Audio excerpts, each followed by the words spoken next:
The project certainly has several challenges, and somehow we envision the future there. But how we can tie that future to our investment goals and objectives is key here. There is a tangible part of it, which is an asset that is over 120 years old, an industrial property in the middle of downtown of one of the most known cities in the world, Rio de Janeiro. And that's very tangible.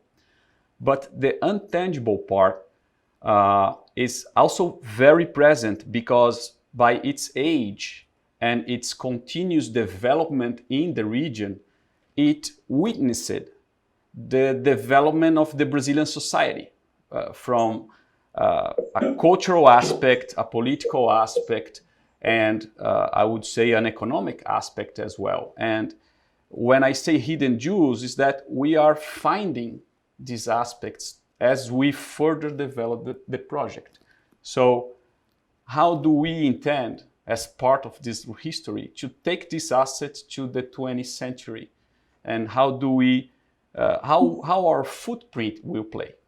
Having a chance to reposition an asset of 19th century to today, I think it's a fantastic opportunity. From the urban aspect, it's 4 blocks. 4 blocks that could act as a barrier or could actually help the development of that entire region in Rio. I think that the impacts that it will generate on the city are extremely positive. I think that anytime we're given an opportunity to invest in a transformational property, and as you mentioned, Roberto, a project that is big enough in terms of its cultural impact, in terms of its physical presence, its capacity to build community, that it can transform communities or transform a city. It's an incredible. It's just a massive opportunity to help contribute to the definition of what the future of the downtown of Rio will be. The more I see what's coming, I really believe, not just in Brazil, but I really believe that everywhere, the value of projects, the value of institutions, the value of systems, companies, countries, it all kind of comes down to 2 things. I think it comes down to the creativity plus the capacity to activate that creativity. And I think in Brazil, what we know is that the creativity is through the roof. There's so much creativity in Brazilian culture. I think that anytime we're given an opportunity to invest in a transformational property, a project that is big enough in terms of its cultural impact, in terms of its physical presence, its capacity to build community. The mix that we will have in Moinho, I mean, the chances that we have of having all this creativity being there, being or interacting with, for example, our tenants in the office spaces, will actually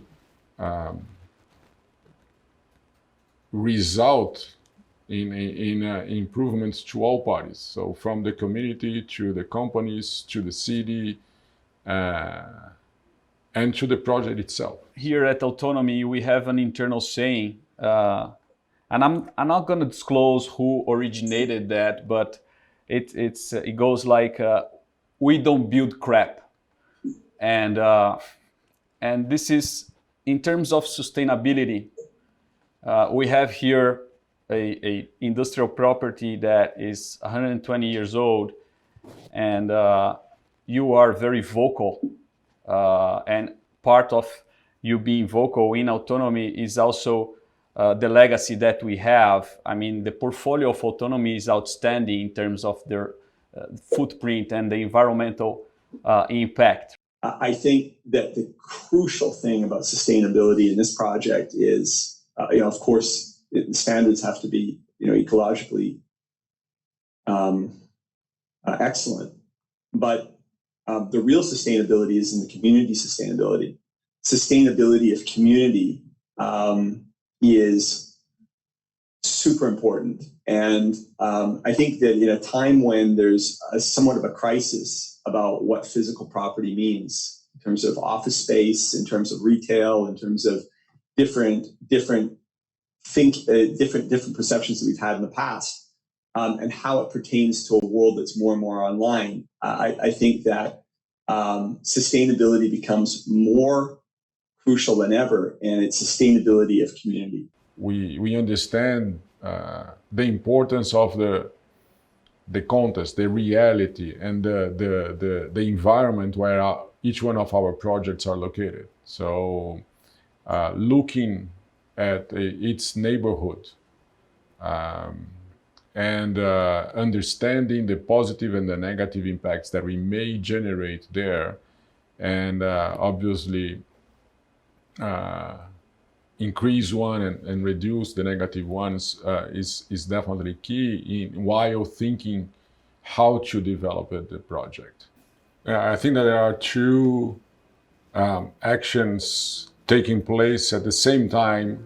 The redevelopment of the property will start from the blocks that are closer to the sea, and then move inwards, while the activation with all its aspects of cultural, art, scene, will come the other way around, in such a way that the entire property will be actually coming back to life. Roberto, I'm interested to hear your thoughts on some of the ways in which you think that we're going to be able to create that intention, to basically set those goals and to activate those goals. How do you see that working? To create a unique space. And this unique space, I mean, it's flexible enough for a company, for example, to have large group gatherings in the lobby in an environment completely different from what they are used to have in New York or in London, or even here in São Paulo, in Rochevera, for example. I mean, it's just going to be completely different. I mean, I think that having or taking advantage of what's really there, I think it's one aspect of what we are trying to do. The block that I think is for me the most interesting in the project and closest to the community. Anyone that wants to produce food will be able to do so there, or classes on cooking will be offered to anyone from the community, from the city, that would like to attend to. And we are going to have that in cooking, we're going to have that in wood craftsmanship. We are thinking also about photography. So the different components during the activation phase in this last block, the one closer to the community. Anyone who visits it will have an experience of just walking through smaller alleys that all of a sudden opens into a garden or opens into a bookstore or gets them to the art center of the project. So it's quite interesting the way the architects thought the experience of the user going forward. Whether we'll be successful in creating something that's truly of value for the community is whether we are able to give a platform that's able to scale people's creativity, both physically and also in the online,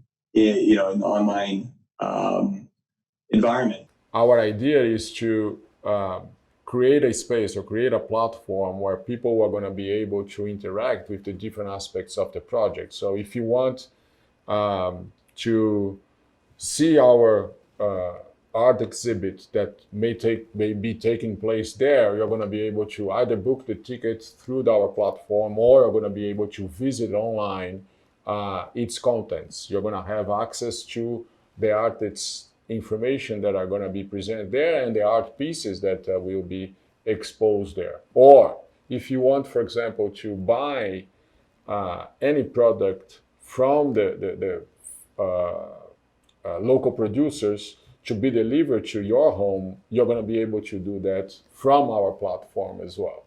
We will be in that regard. But that's the idea, is to create a platform where the digital experience will be a natural expansion of the physical one. Moinho it's a gift to autonomy. It expands our knowledge.